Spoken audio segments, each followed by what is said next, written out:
Okay, if you have the GM OEM camera system and the end broke off, I'll show you how to put a new one on.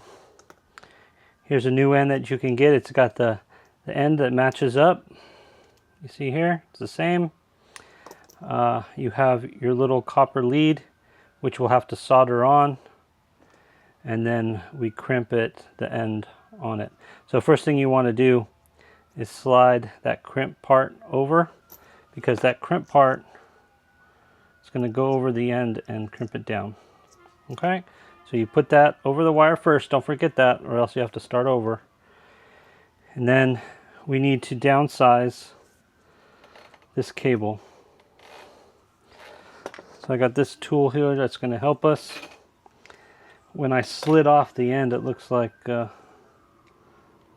slid back. So here you go, if you can see it. On the inside here, you got your outer rubber coating, you have a shield, you have some insulation, and then you have the wire down there in the center. So we want to cut this in stages. Okay, so first I'm going to cut off so that I just get the plastic cover off. Okay, so you can see the insulation, you can see the copper wire and the shield, which I pushed back. There's like a little rib here at the end, which is how the copper is going to go inside. And then a hole.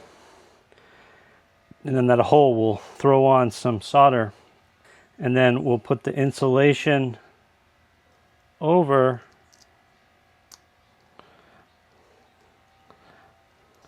Looks like the wire coming out is about 3/16. And then I cut back about 1/2 inch. So 3/16 to the wire, 1/2 inch to the black cover, and then I push back the shielding. So now let's get our tip on.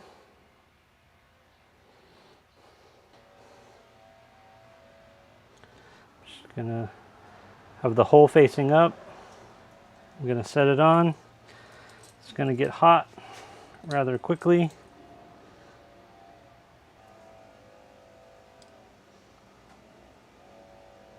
So we put our sleeving up, we got our crimp tool. We're going to use the third one down. We go, we crimp it.